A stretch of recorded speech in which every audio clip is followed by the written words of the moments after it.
Olá, o programa Diário de Oração aqui pela Rede Século XXI, chegando até a sua casa com reflexões sobre a Palavra de Deus.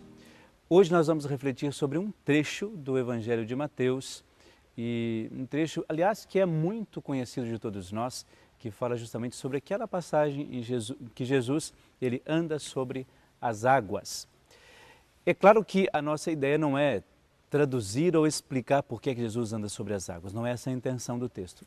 Aliás, a nossa passagem de hoje está lá no finalzinho desse texto. Porque quando a gente fala dessa passagem de Jesus sobre as águas, a gente entende que há toda uma situação que nos leva a compreender isso. Mas a ideia é a seguinte, para a gente compreender um pouco melhor. Jesus, ele cura as pessoas e fala com os discípulos assim, olha, vocês pegam um barco e vão andando. Vão de barco. Depois eu vou até vocês. Termina de curar as pessoas e vai rezar. Depois que ele reza, ele vai ao encontro destes discípulos e por isso, claro, com tantas coisas que acontecem, os discípulos ficam apavorados com o mar revolto, com o mar bravio, com as situações. E, no entanto, quando eles olham, Jesus vem caminhando sobre as águas.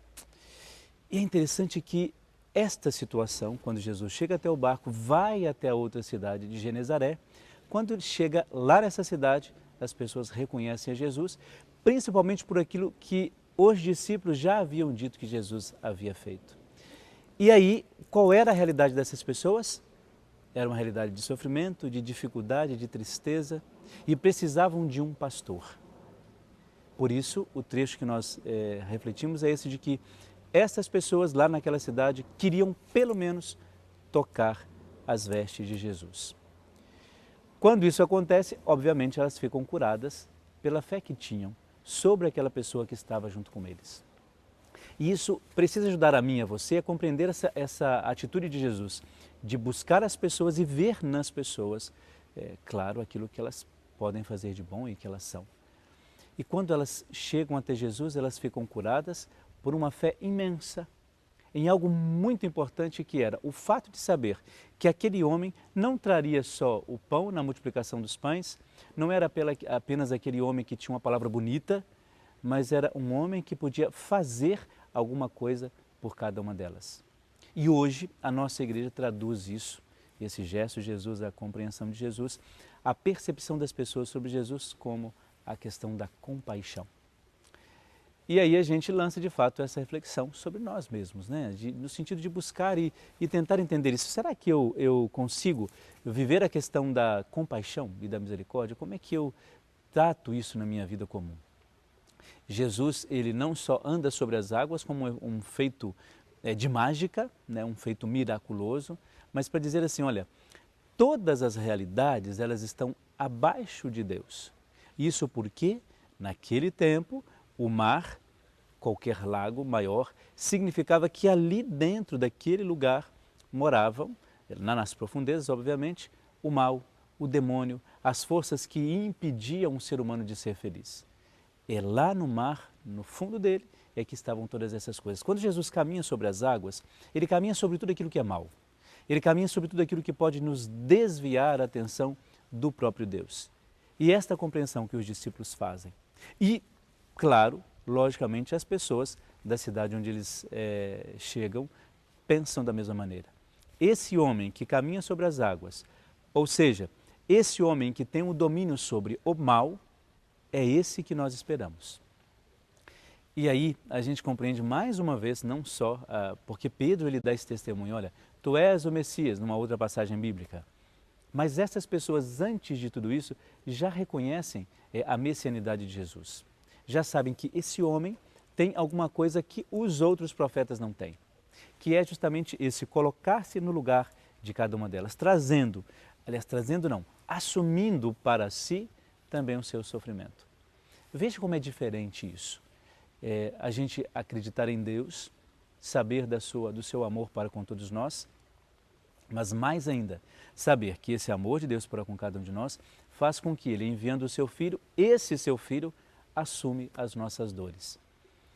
Aliás, essa reflexão é muito presente na devoção ao coração de Jesus. Jesus é aquele que assume as nossas dores para que a gente perceba de fato que elas não têm, melhor dizendo, um fim em si mesmas.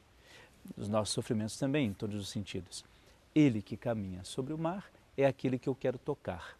Aquele que eu quero tocar é aquele que tem a possibilidade de me curar. Veja que bonito isso. Então, eu acho que a gente, no nosso imaginário, tem que pensar sobre essas coisas. Em que sentido? É como se a gente apresentasse para Jesus, olha, o mar da minha vida é esse. Os demônios que habitam a minha vida são esses. As dificuldades que eu tenho são essas. O Senhor tem o domínio sobre todas elas. Veja que bonito isso. Por isso eu tenho necessidade de ir lá todo domingo comungar. Por isso eu tenho necessidade de todo dia ouvir a palavra de Deus. Porque é Ele que caminha sobre as águas, que caminha também sobre os meus problemas e que me ajuda a resolver todos esses meus problemas. Fique agora então com mais uma oração sobre as vocações e para os vocacionados. Senhor da messe e pastor do rebanho, faz ressoar em nossos ouvidos teu forte e suave convite, vem e segue-me. Derrama sobre nós o teu Espírito, que ele nos dê sabedoria para ver o caminho e generosidade para seguir tua voz. Senhor, que a messe não se perca por falta de operários. Desperta nossas comunidades para a missão. Ensina a nossa vida a ser serviço. Fortalece os que querem dedicar-se ao reino na vida consagrada e religiosa. Senhor, que o rebanho não pereça por falta de pastores. Sustenta a fidelidade aos seminaristas e também aos nossos bispos, padres e ministros. Dá perseverança àqueles que querem seguir a sua voz. Desperta o coração dos nossos jovens para o ministério pastoral a serviço do teu povo.